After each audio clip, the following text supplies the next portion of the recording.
14 diay nga patay, somewhere makayan is about 12. Okay? Then naay sa pitos nga naano defect ko sa tuwa na mo nakita sa talamban. So the trip na to, I think 55 years old siguro itong lalaki. Kanya, ikuha na to before ko na padung direct. Ang akong nakitaan sa North District, I think, no?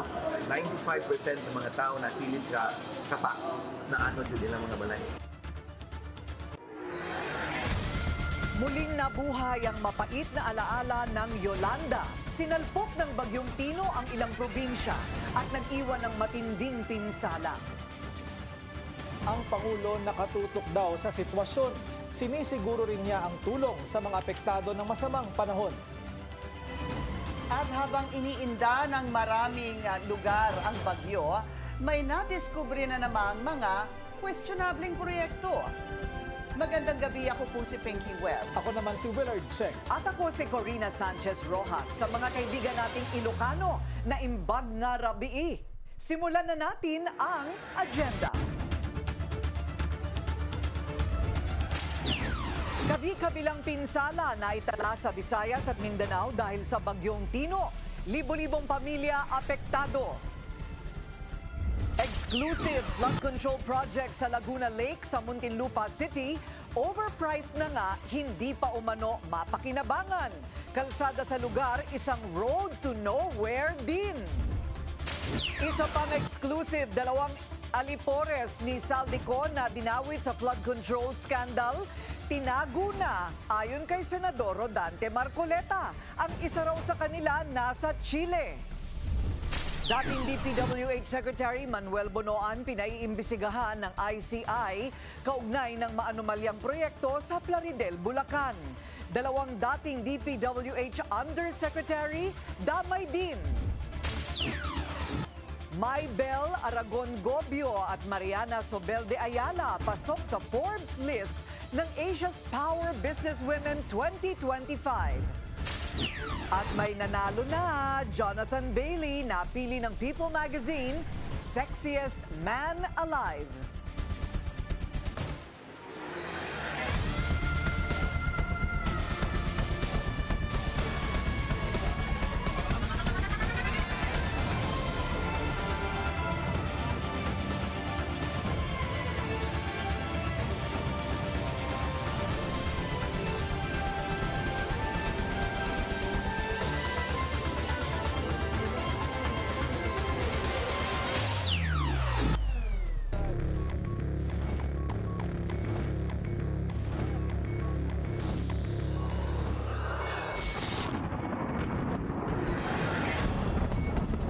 Kabi-kabilang pinsala ang idinulot ng Bagyong Tino sa ilang parte ng Visayas at Mindanao. Sa Cebu City, 12 na ang naiulat na namatay mula sa iisang barangay.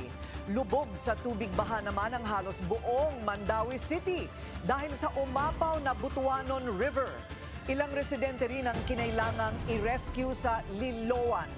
Wala pa rin kuryente at bagsak umano ang linya ng komunikasyon sa halos buong lalawigan ng Cebu. Kausapin natin ngayon si Cebu Provincial Administrator Joseph Ace Durano. Magandang gabi po sa inyo. Hi, Corina. Good evening. Hello, sir. Matindi po ang pinsala ng Bagyong Tino sa Cebu. Ito po ba'y inasahan? Hindi ba akala po natin sa may Samar ito dadaan, tsaka sa bandang Iloilo?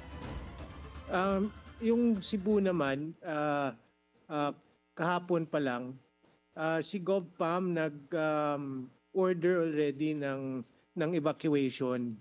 So, this was expected. Yung malakas na typhoon. What was not expected was the flooding. And the flooding is horribly 2.0. Don't you think? I've never seen parts of Cebu this inundated. Ito po ba yung kauna-unahang pagkakataon nyo rin na makitang ganito? I'm old enough, Corina, so I saw the effects of Ruping. That was in the 90s. And it was similar to this. Okay. So that was the 90s, yes. 90s. Okay, before anything else, tumaas na po ba ang casualty count since since the last numbers came out? Comms have been down the whole day. So wala kaming mga verified talaga na information coming from the different LGUs.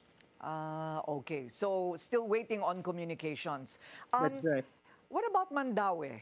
Kasi madalas din po ako sa Cebu, no? It's one of my second homes. Pero itong Mandaue, sanay po ba ang Mandaue na maanod ng ganito kalalim? This morning, Corina, with Governor Pam, pumunta kami sa Talisay City. So we saw yung effects doon. And then early this afternoon, Gov Pam also went through Mandaue, Consolacion, and Liloan. So yung effect, pareho lang sa itong mga towns na affected kasi ang nangyari, yung mga big rivers, nag-overflow. Okay. So I guess this was because of the volume of rainwater, plus it was high tide. So the water was not able to go out. So nag-overflow talaga yung major rivers from Talisay City all the way to Danao City. So that's why this was the effect na hindi talaga na forecast. Is it because of the volume of rainfall or is it because of the failure of the flood control projects? As far as the flood control projects is concerned, we can see na walang flooding na control dito. So whatever the projects they have here, it didn't work at all.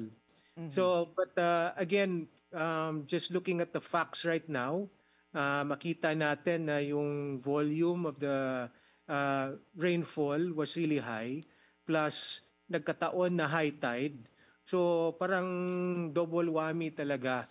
So that's why nag-overflow itong mga major rivers ng Metro Cebu. Wow, hindi pa nga ho kayo nakakabawi ng lubusan sa lindol noong September. Pero heto naman ngayon, yung bagyo naman ng inyong iniinda. Sapat po ba ang inyong mga relief supplies at disaster fund? Well, so far with the support of the national government, as well as collaboration with the different LGUs, yung Quick Response Fund, yung relief goods, nandyan naman. Ang challenge lang talaga ngayon ang rescue operations kasi may mga residents pa rin on top sa roof ng mga bahay nila. And then because of the flooding, mahirap pasukin ng mga responders. When do you expect the flood waters to go down? It's been raining the whole day pa rin, Corina. So we're hoping in the next few days it will take, like my experience in Ruping way back in the 90s, it took about 3 days. I see. Okay, well, baka may panawagan po kayo sa national government? Yes, earlier today naman, GovPam was already able to get in touch with the Office of the President, and they're on top of the situation. And personally as well, GovPam and myself, we were able to talk to Secretary Gibo, and yung request lang namin na the moment na mag-subside ang waters, we need reinforcement ng mga tao at saka equipments to clear itong mga communities na underwater ngayon. Sorry to ask this, what about animals? May puwang naman po ba ang mga hayop sa kalye doon sa rescue efforts? In the evacuation centers that we visited today, we saw mga pets. We saw cats, we saw dogs, but I am sure na meron rin na hindi na rescue. Okay, well, I'm seeing a kalabaw dito sa medyo dinadala na po ng tubig baha. Okay, maraming salamat po. Cebu Provincial Administrator Joseph Ace Durano, we wish you the best. Thank you, Corina.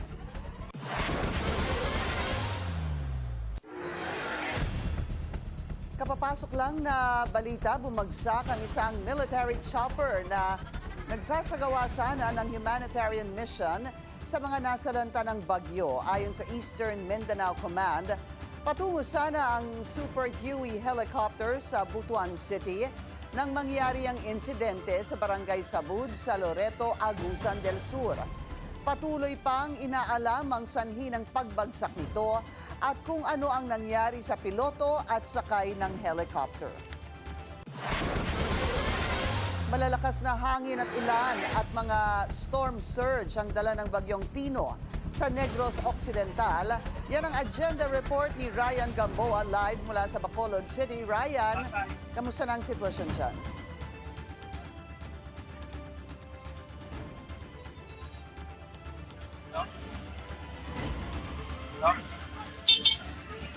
Ryan, go ahead.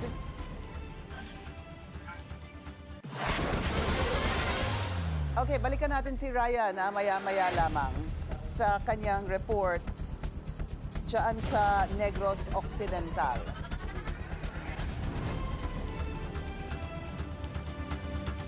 Nakaligtas ang Dinagat Islands mula sa hagupit ng bagyong Tino. Naputulan man ng supply ng kuryente, nakapagtala naman ito ng 0 casualty. Yan ang agenda report ni RJ Rosalado.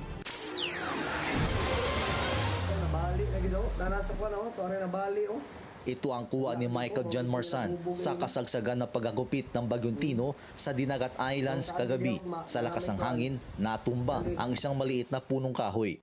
Ayon sa PDRRMO ng Dinagat Islands, base sa kanilang initial monitoring, 0 casualty ang probinsya matapos dumaan ang mapaminsalang bagyo. Pero may inasahan silang damage report sa mga residential houses at government infrastructure tulad sa Barangay Valencia at Boa sa munisipyo ng Cagdianao, kung saan may ilang mga bahay ang nasira dahil sa lakas ng hangin. Pero initially, generally, wala namang major damage na kagaya ng mga inaasahan supposed to be. No? Dahil hindi naman ganun ang ka-worse ang nangyari sa Dinagat. More on agriculture, houses, pero hindi ganun na major, no? So may mga minor damages. So of course may mga bahay na nasira konti, may mga kuryenteng na putol, may mga punong bumagsak, mayroong mga landslides, pero hindi siya ganun karami. May 2 insidente ng landslide na naiulat sa probinsya. Walang nadamay na mga kabahayan, pero pansamantalang di madaanan ang daan papunta sa munisipyo ng Loreto dahil dito. Agad naman nagsagawa ng clearing operation ng LGU, katulong ang DPWH. Kasama sa mga inalis sa mga daan ang mga nabuwal na punong kahoy. Apektado ang supply na kuryente sa buong probinsya dahil sa bagyo at patuloy ang power restoration hanggang sa ngayon. Para sa agenda, RJ Rosalado, Billionaire News Channel. 2 cargo at passenger commercial vessel ang nagbanggaan malapit sa pier sa Jolo, Sulu. Nangyari ang insidente sa kasagsagan ng malakas na hangin at malalaking along dala ng bagyong Tino. Wala namang nasaktan sa mga pasahero ng barko pero nagka-minor damage sa mga ito dahilan para pansamantalang matigil ang operasyon sa Jolo Port. Iniimbestigahan na ng Coast Guard ang insidente. Tulad ng Cebu, malawak din ang pinsala ng bagyong Tino sa Southern Leyte. Nananawagan ng tulong ang ilang LGU doon. Yan ang agenda report ni Andrea Salve live mula sa Silago, Southern Leyte. Andrea?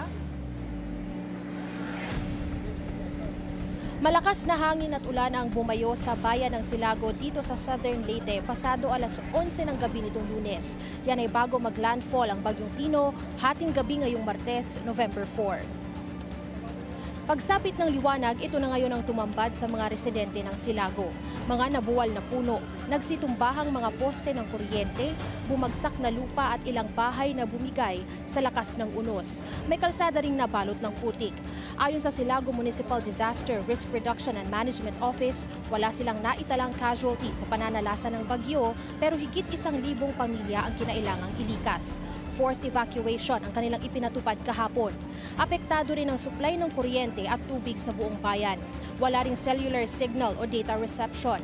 Bagaman naiwan pa ang mga bakas ng bagyo dahil sa iba't ibang bagay gaya ng puno, electrical wire at debris na nakahambalang sa mga kalsada na dadaanan na ito ng mga sasakyang sinlaki ng van. Sa isang mensahe sa kanyang Facebook account, nanawagan si Silago Mayor Limuel Honor ng tulong. Anya ang bayan ay nasa survival mode sa ngayon. May kukumpara raw o matatawag na higit pa ang mga pinsalang idinulot ng Bagyong Tino sa mga bagyong Yolanda at Odette na dating nanalasa sa bayan. Kailangan daw nila ng pagkain at malinis na tubig, mga gamot, pansamantalang tirahan at iba pang first aid items. Para sa mga nais makipag-ugnayan, maaari lang magpadala ng mensahe sa official Facebook pages ng Silago MDRRMO at Silago Municipal Office. Samantala, kanselado na rin ang pasok sa lahat ng antas, public at private, simula bukas hanggang November 7 para bigyang daan ang pagsasaayos sa mga apektadong eskwelahan. Balik sa inyo. Maraming salamat si Andrea Salve, nag-uulat ng live mula sa Silago, Southern Leyte. Ramdam ng libo-libong pamilya ang hagupit ng Bagyong Tino sa Western Visayas. Karamihan sa kanila kinailangang ilikas. Yan ang agenda report ni Joven Escaniel ng Abante. Isa ang kumpirmadong patay matapos mabagsakan ng puno ng kahoy sa Pontevedra, Capiz sa gitna ng pananalasa ng Bagyong Tino. Sa Capiz din pinakamaraming pamilya na apektado ng bagyo na may 17,000 na pamilya.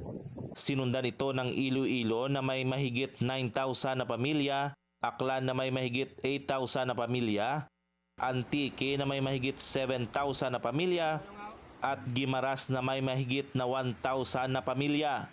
Sa kabuuan, umabot sa higit 42,000 na pamilya o katumbas ng 133,000 na individual sa Western Visayas ang napektuhan ng Bagyong Tino. Ito ay batay sa pinakahuling situation report ng Office of Civil Defense 6. Sa naturang bilang, 30,000 na pamilya o 94,000 na individual ang kasalukuyang nanunuluyan sa 1,304 evacuation centers. Higit 400 na individual at 113 rolling cargos naman ang stranded sa iba't ibang pantalan at daungan sa Western Visayas. Nagpadala na ng mahigit 1 milyong pisong halaga ng food packs at non-food items ang mga LGU at ang DSWD. Tiniyak ng OCD6 na tuloy-tuloy ang kanilang monitoring at coordination para agad na makaresponde sa mga apektadong lugar. Para sa agenda, Joven Escaniel, Abante. Alamin naman natin ngayon ang sitwasyon sa Palawan. Naroon si Romy Lusares ng Abante para sa kanyang agenda report. Romy, go ahead. Nananatiling nasa red alert ang Palawan Provincial Disaster Risk Reduction and Management Office dahil sa Bagyong Tino. Umabot sa 1,055 pamilya o 3,068 individual ang inilikas para matiyak na bago manalasa si Tino ay nasa evacuation center na ang mga direktang maapektuhan. Mayroon ng 51 evacuation center ang binuksan at nasa 2,920 individual ang nasa loob nito. 148 naman ang pansamantalang nanunuluyan sa kanilang mga kamag-anak. Wala pang naitalang nasirang infrastruktura o bahay o anumang pinsala. Operational pa rin ang kuryente, tubig, mga daan, tulay, pantalan, paliparan at komunikasyon. Pero patuloy ang 24/7 monitoring at response operations ng mga otoridad. At kani-kanina lamang naglabas na ng anunsyo ang provincial government at city government of Puerto Princesa sa pagkansila ng pasok sa mga opisina bukas. Corina, Willard, thank you. Maraming salamat at ingat kayo dyan. Romy Lusares, nag-uulat ng live mula sa Palawan. Malalakas na hangin at ulan at mga storm surge ang dala ng Bagyong Tino sa Negros Occidental. Yan ang agenda report ni Ryan Gamboa live mula sa Bacolod City. Ryan, kamusta ang sitwasyon dyan? Yes, Pinky, malalakas na hangin at walang tigil na ulan ang tumama sa lalawigan ng Negros Occidental kanina. Sa ating pag-iikot sa Silay City, Talisay City at Bacolod City, nakita namin ang maraming bumagsak na puno at poste ng kuryente. Pati na rin ang ilang motoristang nadamay matapos tamaan ng lumipad na sanga ng puno. Pero agad silang natulungan ng mga residente. Sa Bacolod City naman, lalo na sa Banago Port, umabot na sa nakababahalang antas ang storm surges. Pinapayuhan ng mga residente sa baybaying lugar na umiwas o lumikas habang nagpapatuloy ang malalakas na alon at ulan. Sa Silay City naman, may mga kalsadang nahulugan ng mga punong kahoy habang nagpapatuloy ang clearing operations. Sa Talisay City, patuloy rin ang malakas na ulan at hangin at nagkalat ang mga debris sa ilang kalsada. Nakahanda ang Red Cross at disaster response teams para sa posibleng pagbaha o rescue operations. Pinky, sa Murcia naman, nakararanas din ng malalakas na pag-ulan at pagkawala ng kuryente. May ilang kalsadang binabaha, partikular sa mga barangay na malapit sa ilog at sa mababang lugar. Ayon sa Negros Electric and Power Corporation, lahat ng power transmission line sa Negros ay nag-trip off na nagresulta sa kabuuang pagkawala ng kuryente sa franchise area. Apektado ang higit 250,000 customers sa Bacolod, Silay, Talisay, Bago, Murcia at Don Salvador Benedicto. Patuloy ang pagsisikap ng Negros Power na maibalik ang supply ng kuryente sa lalong madaling panahon at kapag ligtas na para sa kanilang linemen. Sa Bago City naman, umaapaw ang tubig sa ilog na dumadaan sa Buenos Aires Mountain Resort. Nasira ang tulay matapos tangayin ng raging river waters ang ilang istruktura. Sa Barangay RSB, La Carlota City, napilitang umakyat sa mga rafters ng evacuation center ang mga lumikas na residente matapos tumaas ang baha sa loob ng pasilidad. Sa baybaying bahagi ng Kawayan Negros Occidental naman, nakaranas ang mga residente ng malalakas na hangin at ulan dahil sa bagyong Tino. Walang pasok sa lahat ng antas ngayong Nobyembre 4 sa lahat ng lungsod at bayan ng Negros Occidental. Inaabisuhan ang mga residente na patuloy na makinig sa mga LGU, DOST Pag-asa, DepEd at Philippine Red Cross advisories at manatili ring alerto at kalmado. Pinky, bagaman bukas ay Negros Day o 5 de Nobyembre kung saan ginugunita natin ang ating mga bayani, ngayong araw naman ay ating nasilayan ang kabayanihan ng ating mga frontliners na bigay ng agarang tulong at kaligtasan sa ating kababayan. Pinky. Ryan, ilang mga residente ang inilikas sa Negros Occidental?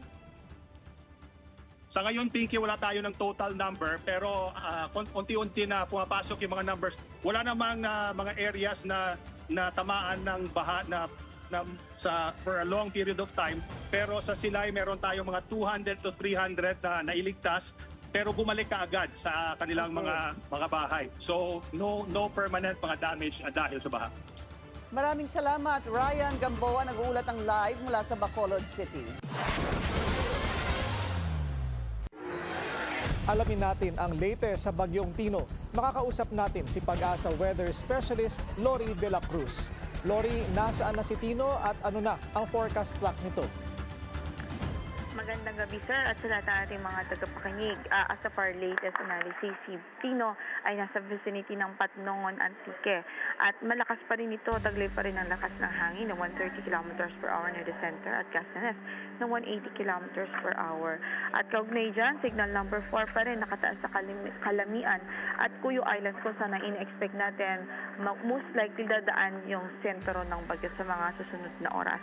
Gayon din sa central and southern portions ng Antique, central and southern portions ng Iloilo at Guimaras, nakataas din ang signal number 4. Signal number 3 din dito po sa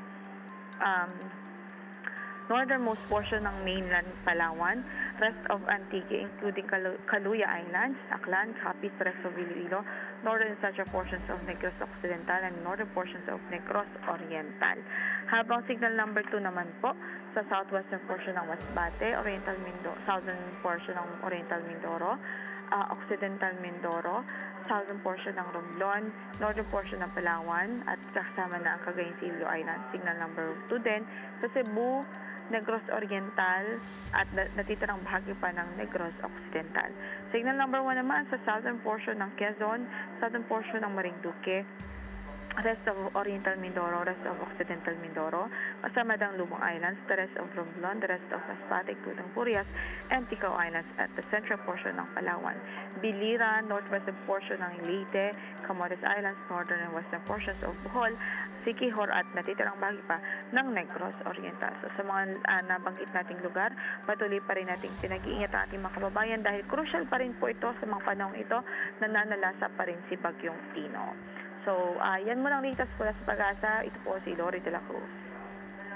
Lori, pagdating doon sa rain volume, gaano karami ang inaasahang ulan na ibabagsak ng Bagyong Tino sa mga lugar na daraanan pa nito? Opo, hindi po natin inalis yung chance na or ang posibilidad na umabot o more than pa sa 200 millimeters of rainfall. So, yun nga po, pinag-iingat natin sila, especially yung mga nasa low-lying areas. Hanggat maaari po ay mag-ingat, maging alerto po. At may banta pa rin ng storm surge, ano? Sa mga lugar na daraanan. Yes po. Lori, may isa nga bang binabantayan pang tropical depression? Tama ba? Yes po, sir. Nasa labas po ito ng PAR, although may kalayuan pa po ito at hindi pa naman po ito nakaka-apekto sa atin. Siguro for mas mataas na certainty ay mag-monitor po tayo sa magiging next updates ng Pag-asa ukol dito. Lori, ano ang tsansa na hihina pa o lalakas itong si Bagyong Tino? Once it emerges over the Philippine Sea, we're not ruling out po the possibility na lumakas pa ito. Alright. Maraming salamat. Pag-asa Weather Specialist, Lori de la Cruz. Yes. Dating DPWH Secretary Manuel Bonoan at dalawang dating USEC pinaiimbestigahan na ng ICI. Susunod yan sa agenda.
Traffic check muna tayo ngayong rainy Tuesday sa EDSA White Plains. Mabagal ang daloy ng mga sasakyan sa north and southbound lanes.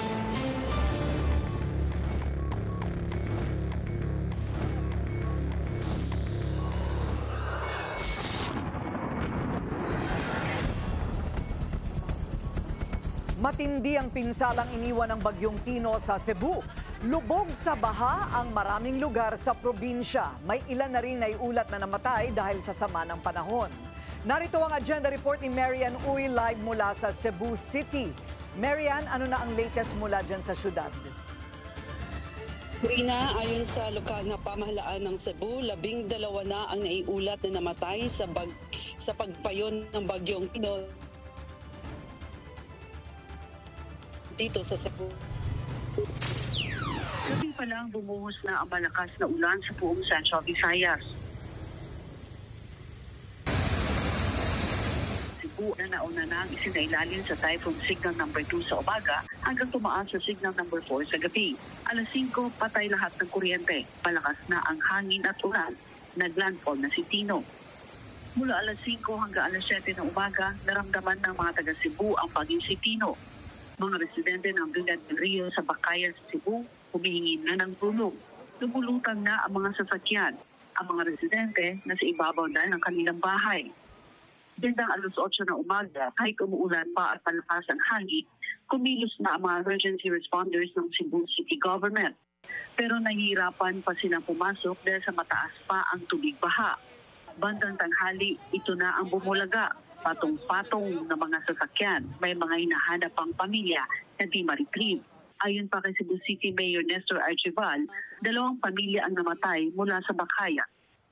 Ang reported niya ng patay, somewhere Bakayan is about 12. Okay? Then naay sa pitos nga naano, dahil usa. Tuan na mo nakita sa Talamban.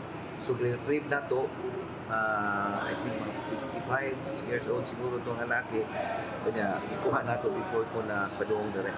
Ang akong nakitaan sa North District, I think, 95% sa mga tao na kilid sa sapa na ano din nilang mga balay. Lubog sa tubig baha ang halos buong syudad sa Mandaue City dahil sa umapaw na Butuanon River. Hindi madaanan ang kalsada patungong Lapu-Lapu City sa Second Bridge. Gayon din ang highway patungong Consolacion at Iluan sa Cebu. Nagtulungan ang mga residente sa may tabing ilog na hilahin ang kalabaw upang di-anori ng baha. Lubog pa rin sa tubig baha ang highway ng Kotkot-Iluan kahit nakalabas na si Pino kaninang hapon sa Cebu. Habang binabagyo kanina, nasa rooftop ng kanilang mga bahay ang mga residente, naghihintay ng rescue. Sa Talisay City, umapaw rin ang Mananga River kaya ilang kabahayan na nasa tabing ilog inanod. Nagtungo si Governor Pambari 4 kasama Alcalde Samsam Julias upang suriin ang sitwasyon. Apektado ng bagyo ang mga barangay ng Biasong at Dublog sa Talisay City. Binisita na rin ng gobernadora ang higit 1,000 individual na nasa evacuation center sa Talisay City. Sa Karkar City, nagtulungan ng kapulisan sa rescue operations. Lubog rin sa tubig baha ang ilang barangay sa Karkar. Inilikas na rin ang mga apektado ng baha sa poblasyon. Wala pa rin kuryente at bagsak ang linya ng komunikasyon pero nakakalusot naman ang signal kaya nakapag-report pa rin tayo ngayon. Corina? Okay, maraming salamat Marian Uy. Nag-uulat ng live mula sa Cebu City. Isa naman ang kumpirmadong patay habang nasa 60,000 ang apektado ng hagupit ang Bagyong Tino, partikular sa bahagi ng Visayas. Paano ito tinutugunan ng gobyerno? Yan ang agenda report ni Ian Maghanoy, live mula sa NDRRMC headquarters sa Quezon City. Ano na ang latest na ulat dyan, Ian?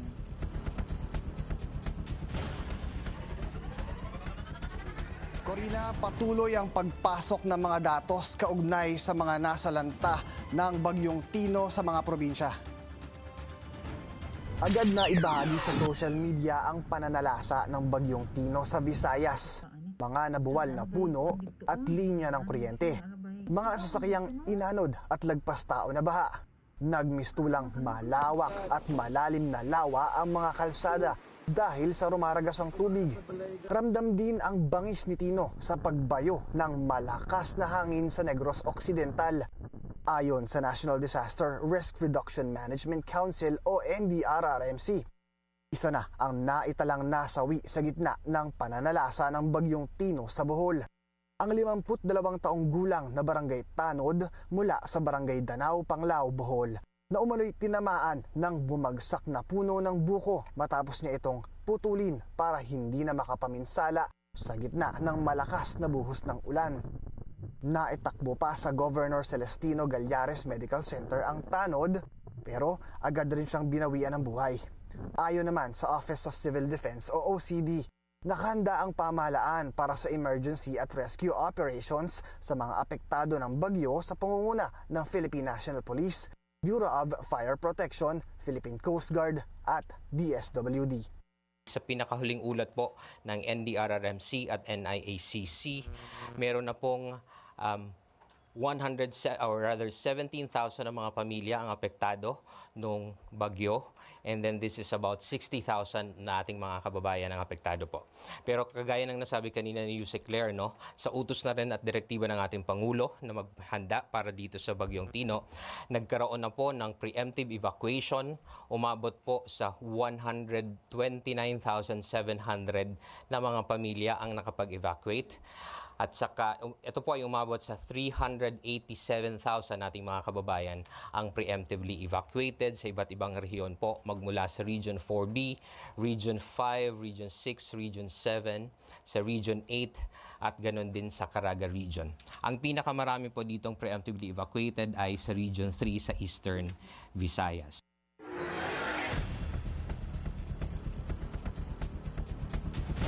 So ngayon, patuloy namang bineberipika ng Office of the Civil Defense ang panibagong bilang na 26 na individual na nasawi bunsod ng pananalasa ng Bagyong Tino sa Visayas. Ayon kay OCD Assistant Secretary Rafi Alejandro, karamihan sa mga bilang na ito ay nasawi bunsod ng pagkakalunod mula sa rumaragasang baha na dulot ng bagyo. Bagay na posible rin anya sana maiwasan na ayon sa OCD kung may maayos lang daw na flood control project implementation ang pamahalaan. Now in terms of casualty, based on initial reports from the field, meron na po kaming, but again subject for validation, around 22 casualties. Karamihan sa Region 7, and meron ding reported missing 7 also sa Region 7, and 2 more from Region 1 more from Region 8, yung una-una, and sa Capiz, no? Isa, and then dalawa sa NIR, so a total of 26. At yan muna ang pinakahuling update mula dito sa tanggapan ng NDRRMC tungkol sa Bagyong Tino. Corina? Maraming salamat si Ian Maghanoy, live mula sa NDRRMC headquarters sa QC.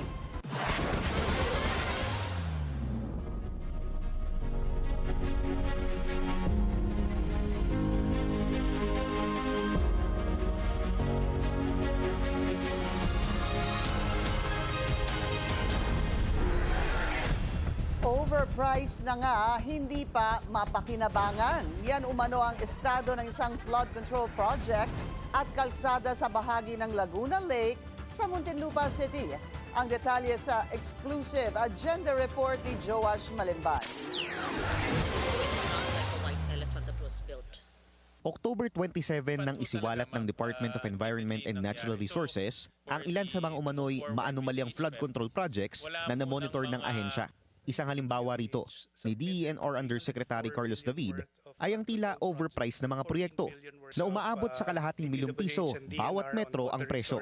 And when you compute for the length versus the total amount, for example, the 99 million pin over there should stop at the next pin, which is 98.5 million. That length is only 200 meters, which means that the dike has a unit linear cost of about 500,000 per linear meter.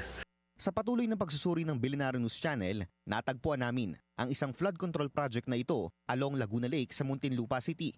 Nahahati sa 5 kontrata ang 3-part project na hawak lahat ng EF Chua Construction. Ang halaga nito aabot sa 407.4 million pesos. Sinukat namin ang proyekto sa Google Earth matapos i-verify mismo sa DPWH ang exact starting and ending points nito. Ang unang bahagi ng proyekto matatagpuan sa magkabilang gilid ng Alabang River na palabas sa Laguna Lake. Nasa approximately 140 meters ang haba ng magkabilang gilid na parehong mayroong sheet piles. Ang dulong bahagi nito, kapansin-pansin na tila hindi tinapos at walang nakalagay na pile caps o yung semento sa taas mismo ng sheet piles. Almost 300 meters naman ang sukat ng dalawang bahagi ng proyektong nakaharap sa Laguna Lake. Kung susumahin, aabot sa halos 600 linear meters ang kabuuan ng flood control project. Ibig sabihin, nagkakahalaga ng 679,000 pesos ang presyo ng 1 metro ng proyekto. Ayon pa sa kinonsultang engineer ng Billionaire News Channel, tila hindi nasa-serve ng proyekto ang full purpose nito dahil maliit na bahagi lang ng lawa ang kinatatayuan ng flood control project.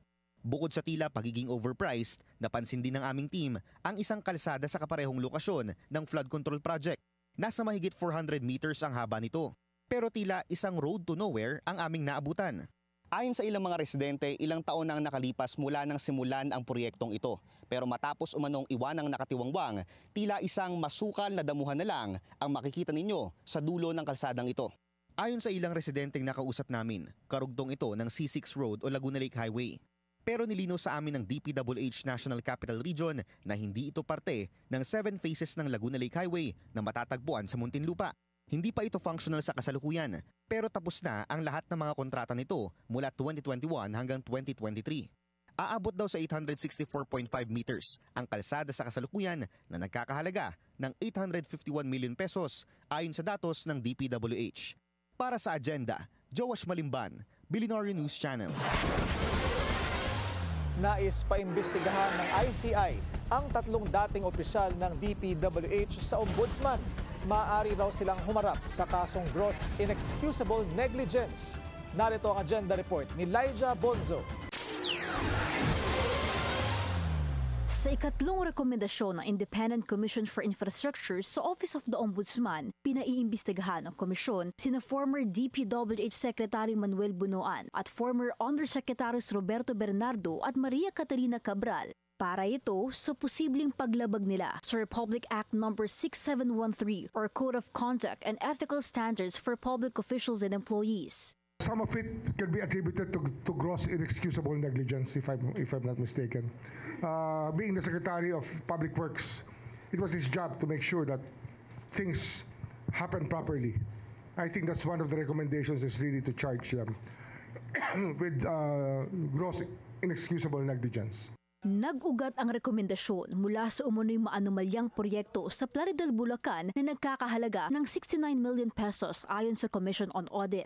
Ayon sa report nito, walang flood control project na naitayo sa lokasyon na nakatala sa approved bid plans ng proyekto.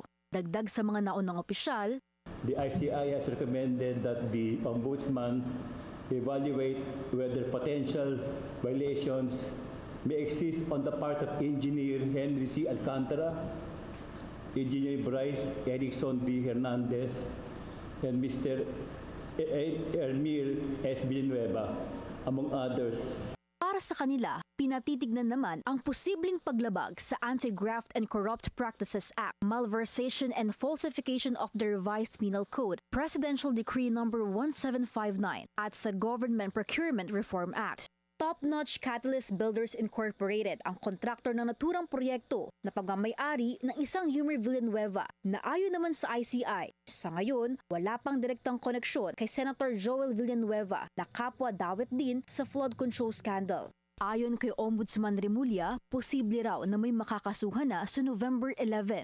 Sa parte ng DOJ Task Force, kumpiyansa ito sa 5 kasong naisumite nila for preliminary investigation sa November 10. The additional investigation we're doing, together with the help of many whistleblowers named and unnamed, are the proponents and how they actually receive kickbacks.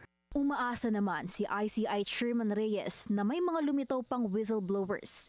Aniya, sila raw ang posibleng makapagbigay ng right information, lalo na sa pagkakabit-kabit sa mga personalidad na sangkot sa flood control scandal. Para sa agenda, Lyja Bonzo, Billionaire News Channel.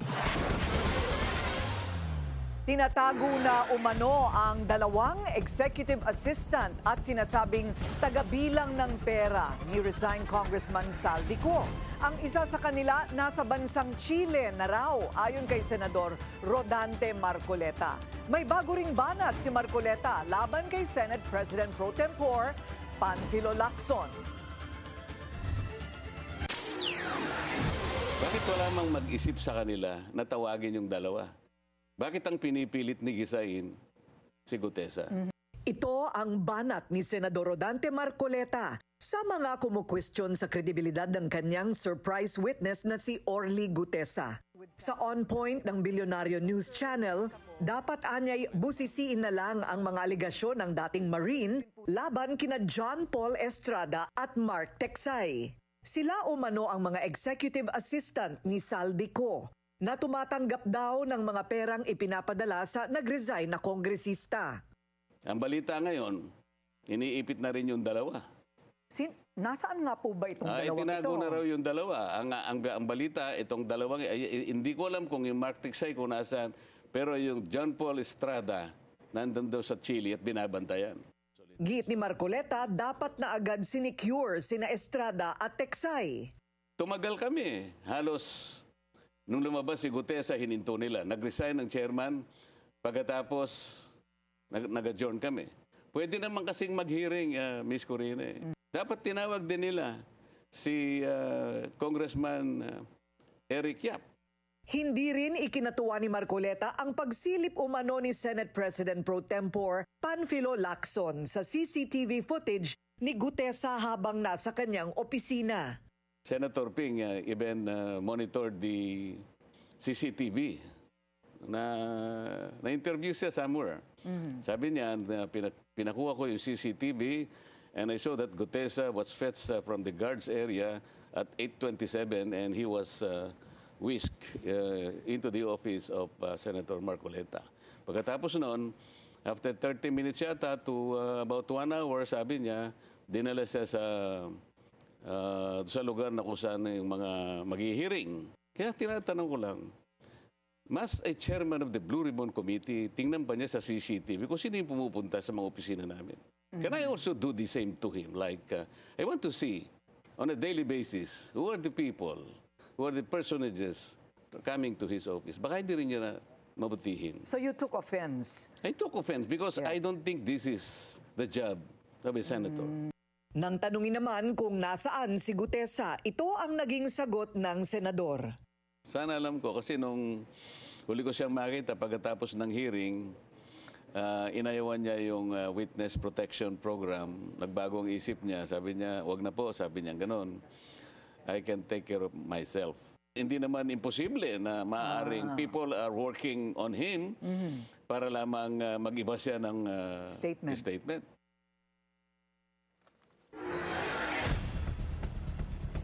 Hindi man alam kung nasaan si Orly Gutesa sa ngayon, naniniwala si Senador Marcoleta na ito'y sisipot sa pagdinig ng Senate Blue Ribbon Committee kung kinakailangan. Wala rin daw paglabag sa interparliamentary courtesy kung iimbitahan ng komite sina Saldico at Leyte Congressman Martin Romualdez.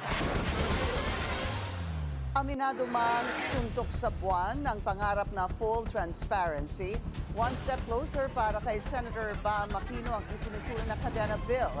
Pero ang tanong ng publiko, batas nga ba ang kulang o accountability sa pamahalaan? Narito ang agenda report ni Hannah T.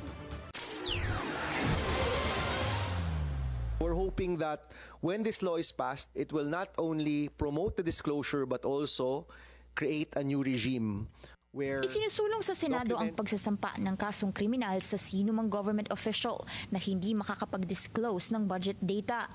Sabi ni Senator Bam Aquino, this is a first in Philippine history. Sa Cadena Act ni Aquino o Citizen Access and Disclosure of Expenditures for National Accountability, lahat ng budget-related documents dapat accessible sa publiko gamit ang isang digital platform na may key features. Ilan dyan ang pagiging transparent, traceable, secure at pagiging interoperable.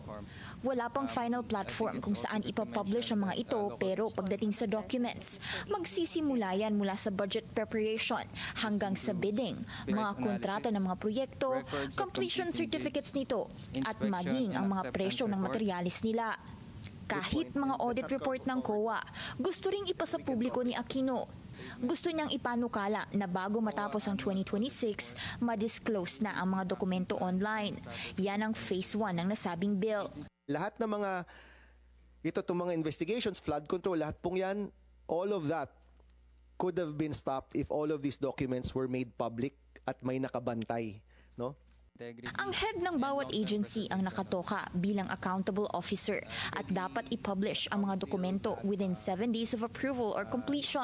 Kapag tinago o sinira ang mga ito, mahaharap sa up to 6 to 15 years of imprisonment ang opisyal at 3 milyong pisong multa. At kapag fraudulent ang mga dokumento, pwedeng makonsiderang co-conspirator ang opisyal dahil sa naging activity. Any citizen can file these cases administratively to the Ombudsman or the Civil Service Commission or even to and to them also for criminal offenses. No? Una nang isinulong ang blockchain na digital ledger technology bilang platform nito. Kilala man ito sa pagpower ng cryptocurrencies. Kaya rin itong makapag-record ng transactions in blocks na chained at hindi na ma-alter oras na ma-verify.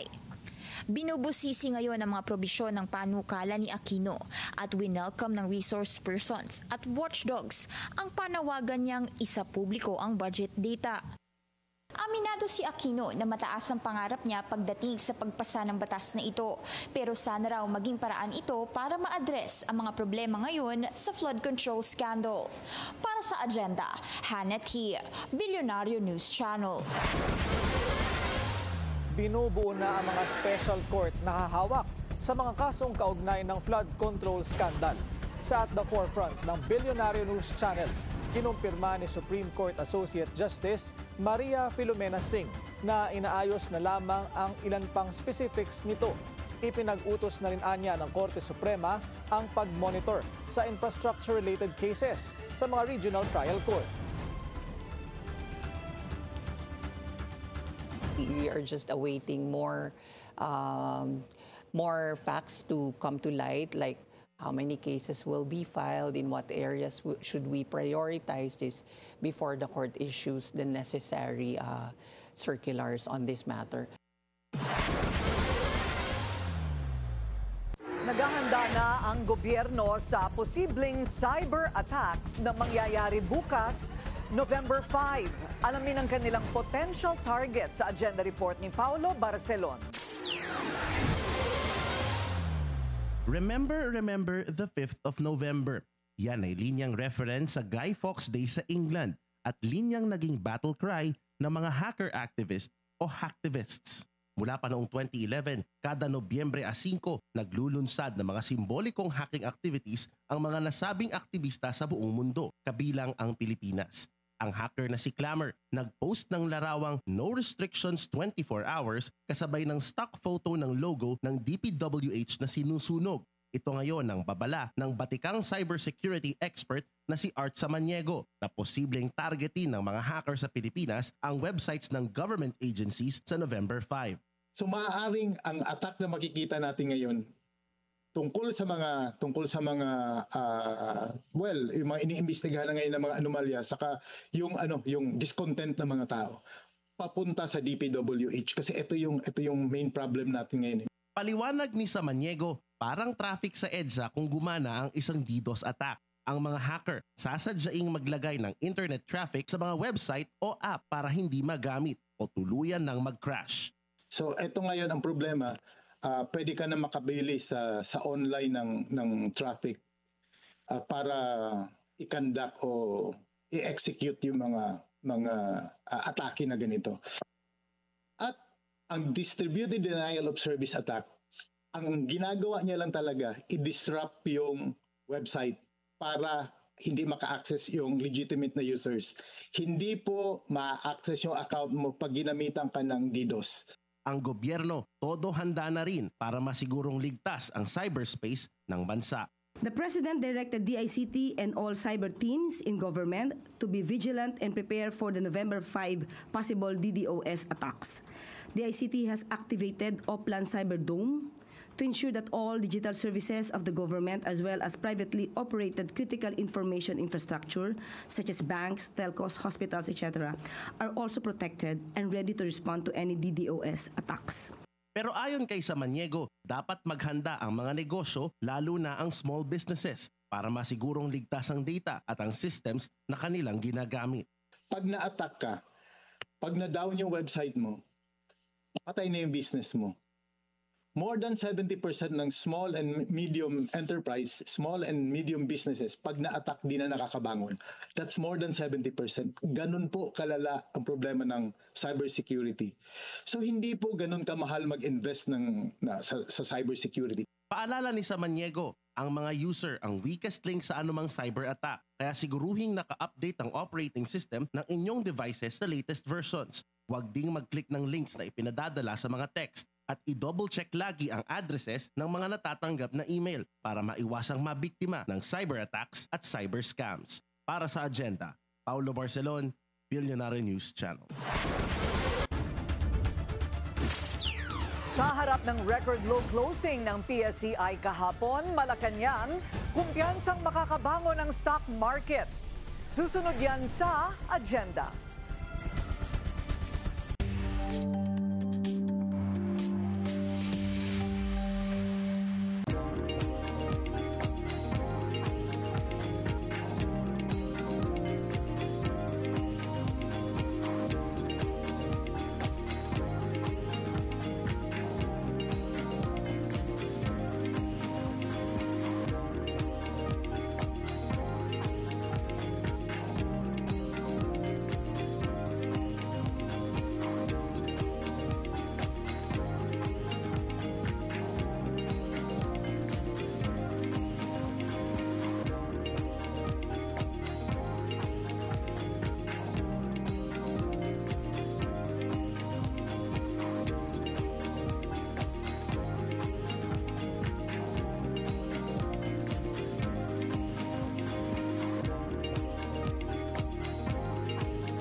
Traffic check ulit tayo sa EDSA Mega Mall. Bumper to bumper ang mga sasakyan.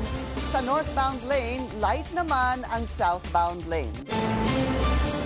Sa kabila ng pagbagsak ng merkado dahil sa issue ng korupsyon at flood control scandal, babalik naman daw ito sa normal. Yan ang sinisiguro ng Malacanang. Narito ang agenda report ni Ivy Reyes.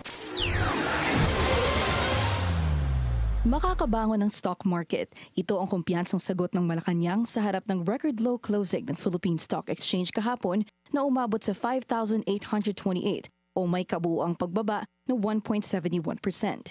So confident pa rin po na ito ay malalagpasan ng ating gobyerno. Unang-una po dahil nandyan din po ang mga tulong ng BPOs, nandyan din po ang tulong ng OFWs, ang tourism, pati po yung fast economic growth natin. At meron siguro mga panapanahon na nangyayari mga ganito.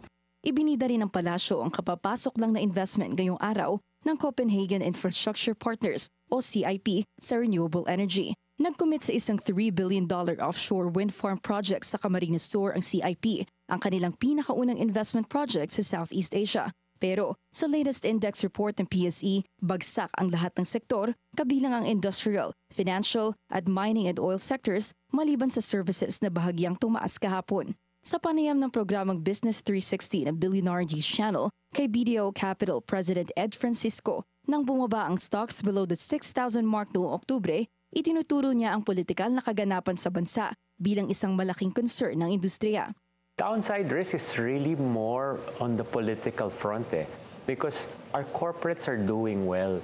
So even if the index is going down, the corporates are delivering. So it's sad because that means their price to equity or their valuations are going down despite they delivering. So it shows you it's beyond what we can do, the corporate. Kumpiyansa rin si Francisco na makakabangon ang ekonomiya. We're fortunate in the sense that we've always been a consumption-driven economy, right? So our GDP will all continue to grow. We are steady. We're a 4x4. My complaint or my only concern before was when others already going up to 200 kilometers per hour, still at 60 to 80. Ngayong holiday season, inaasahan pa rin ng Malacanang na magiging maganda ang takbo ng ekonomiya, lalong-lalo na pagdating sa remittances ng OFW or Overseas Filipino Workers. Positibo rin ang Malacanang na nanumbalik na ang investor confidence sa Pilipinas sa kabila ng anomalya sa national budget. Para sa agenda, Ivy Reyes, Billionaire News Channel.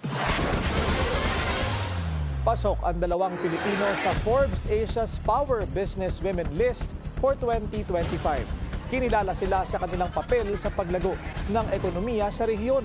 Isa dito si Maybel Aragon Gobio, President and CEO ng Robinsons Land Corporation. Meron siyang 5-year expansion plan para sa kumpanya sa halagang 125 billion pesos. Balak din niyang padamihin ang Robinsons Malls from 55 to 69. Achievement unlocked din si Ayala Corporation Managing Director Mariana Zobel de Ayala. Siya ang ika-8 henerasyon na pinuno ng kumpanya. Hawak niya ang leasing and hospitality ng property unit na Ayala Land Incorporated. Siya ang in charge sa malls redevelopment program ng kumpanya na nagkakahalaga ng 17.5 billion pesos.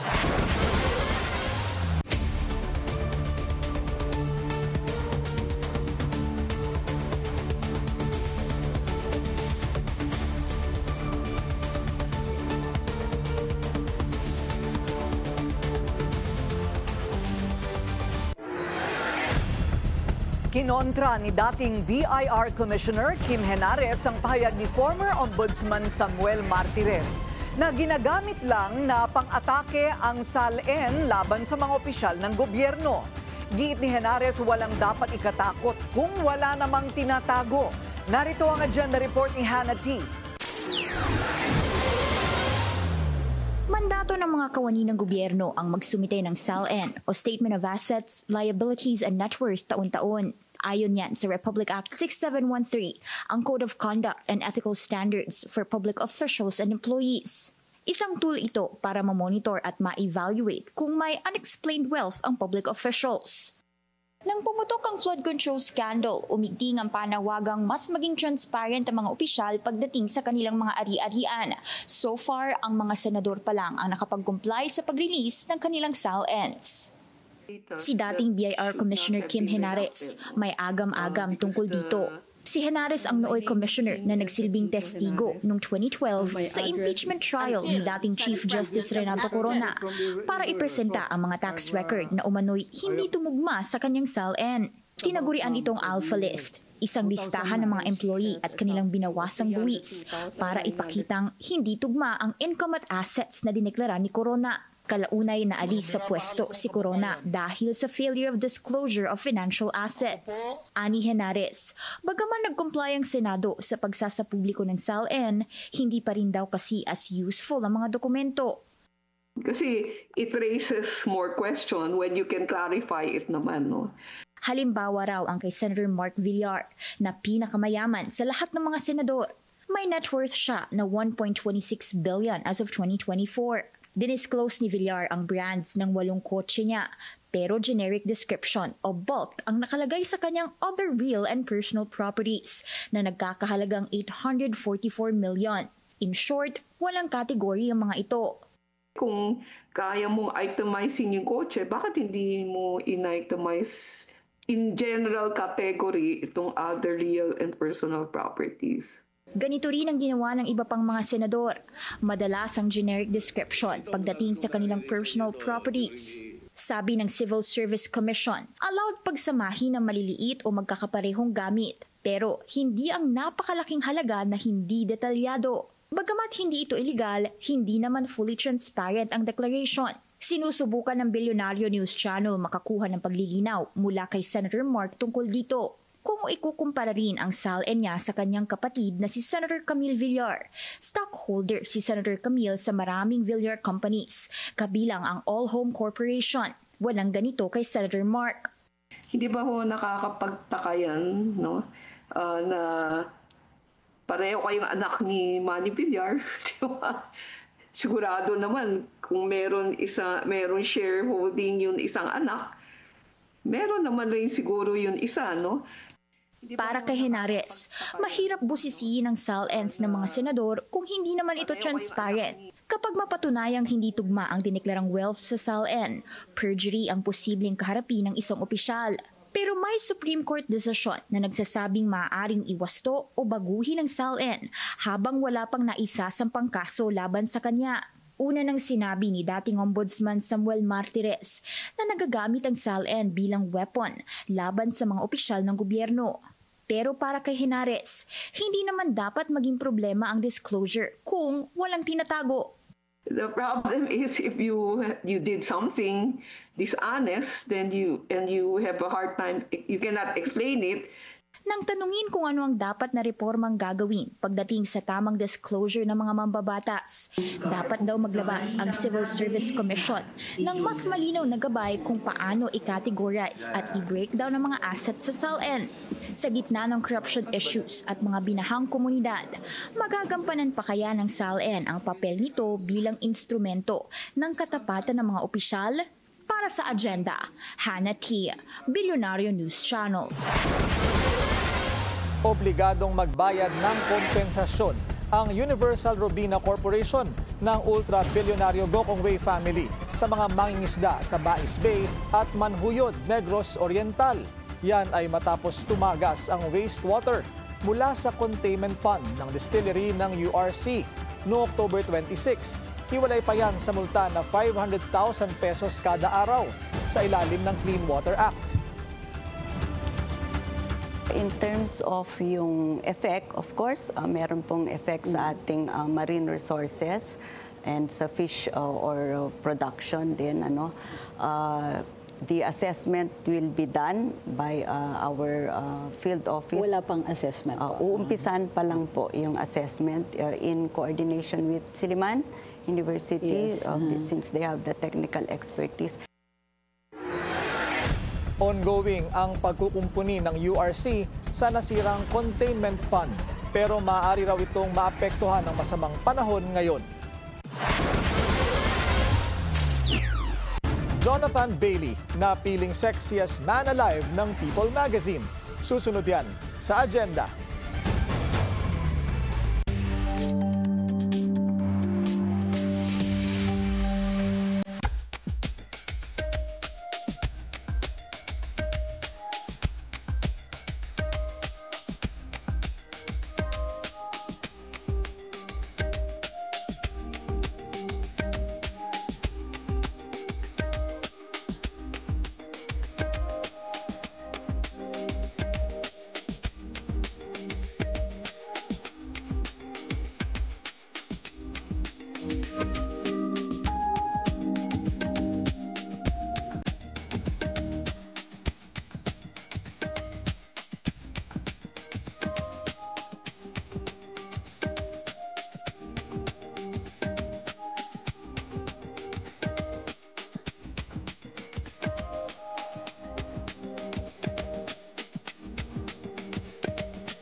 Isa pang traffic check ngayong Tuesday rush hour sa Marcos Highway SM Marikina.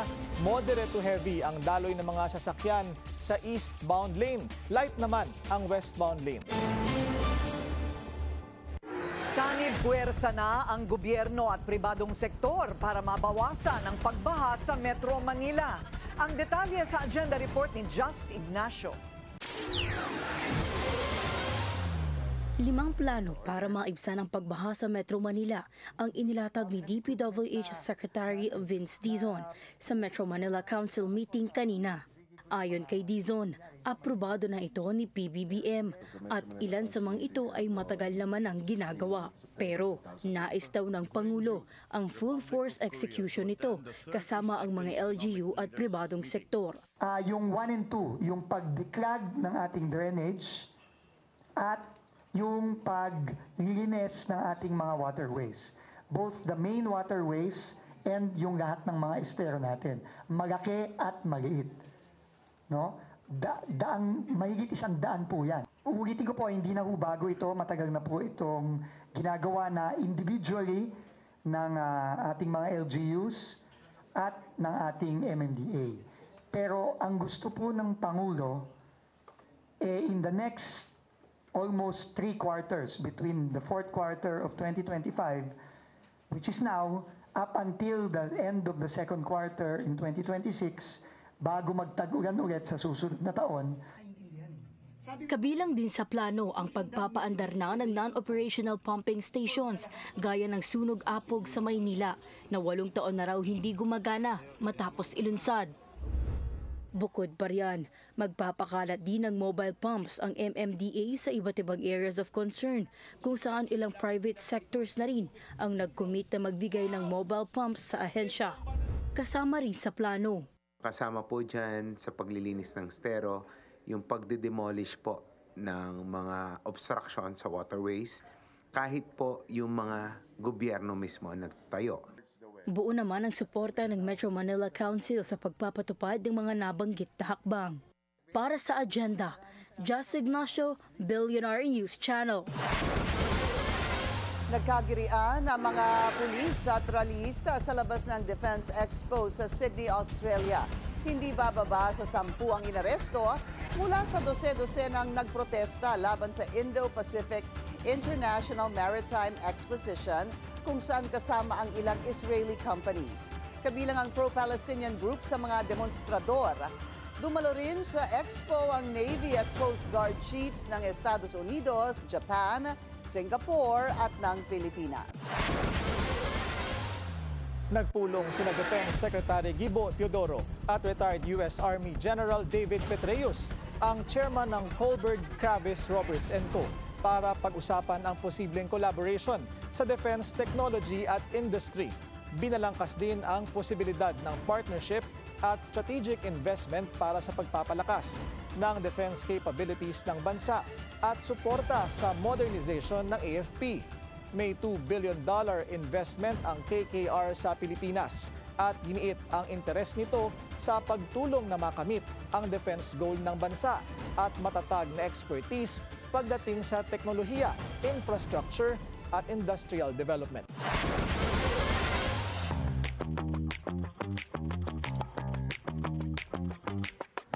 Jonathan Bailey is dancing through life and into history books. Siya ang naging first openly gay man to be chosen as People's Sexiest Man Alive. Incredibly flattered daw si Bailey, describing the feat as a huge honor and completely absurd.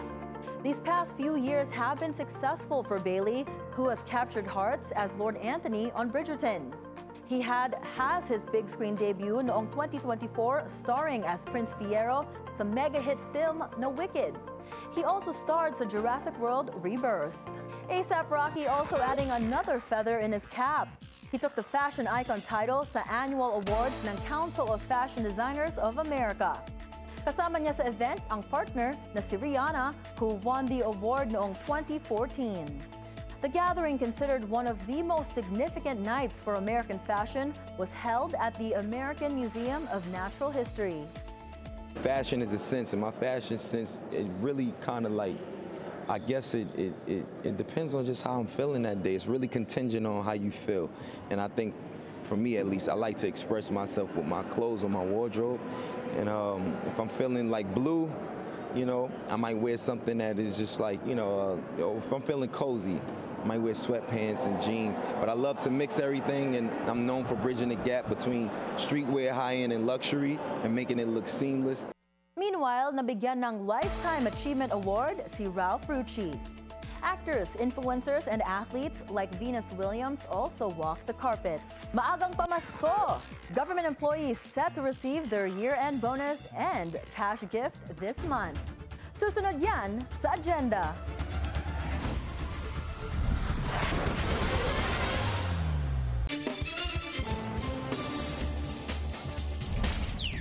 Traffic check ulit tayo sa Elliptical Road.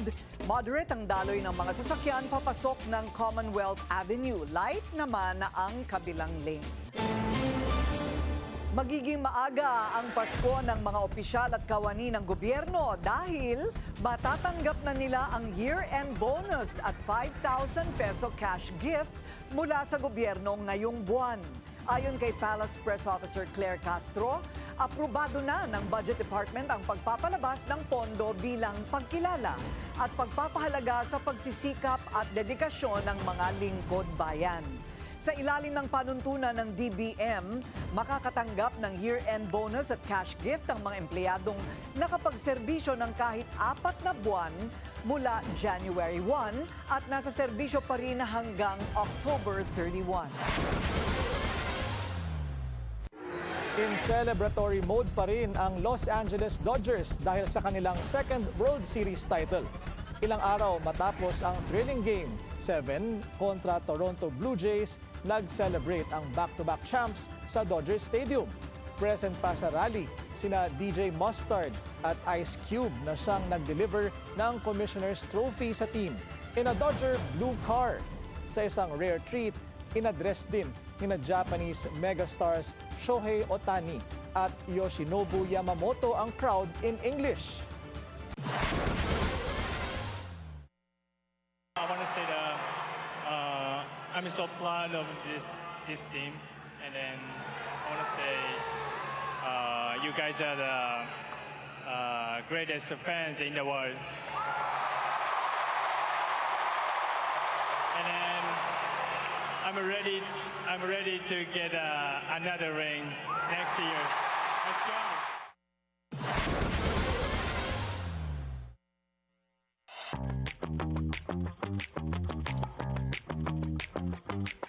Under fire ang former host na si Andrew Iliana over comments he recently made sa social media. Among those he criticized, mismong si President Bongbong Marcos na anyay dapat magpa-hair follicle test. The remark drew the ire of Palace Press Officer Claire Castro. Sino ka ba? Hindi tayo sa nang pamaliit Pero ipinakita mo ang totoo mong kulay dahil gusto mong paupuin si BP Sara. Ngayon pa lang. Nangangamoy DDS ka, Anjo. Wala kang kredibilidad.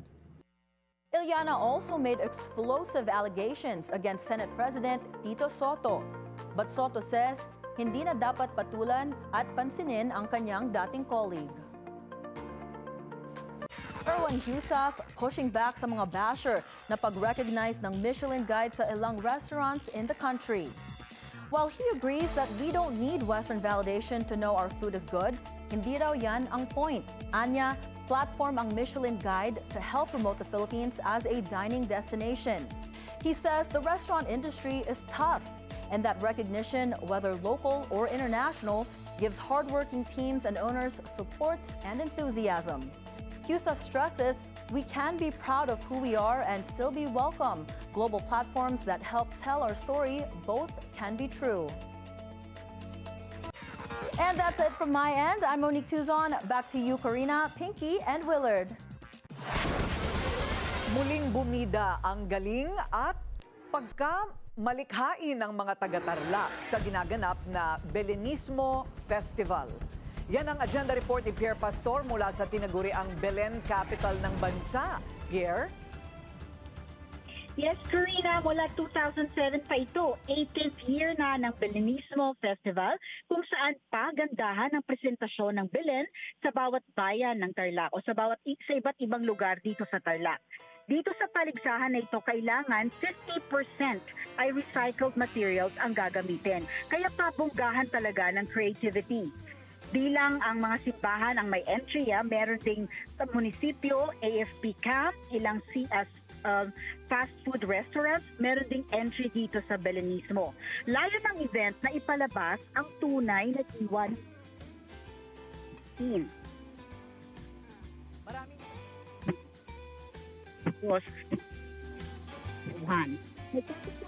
dahil nakilala na sila sa buong mundo dahil dito sa kanilang Belenismo Festival. Sa Catholic faith, may panalangin sa harap ng Belen. At pagdarasal nito, mararamdaman dapat ang tunay na saya na dala ng Pasko. May first time to cover this, Karina. Talagang maganda siya at talagang magandang pasyalan ngayong Christmas break. Karina? Wow! Very impressive. Ang ganda, pati yung mga bata. Thank you very much. Maraming salamat, Pierre Pastor. Nag-uulat ng live mula sa Tarlac. Kawawa naman yung Pasko ng mga binaha. Oo nga.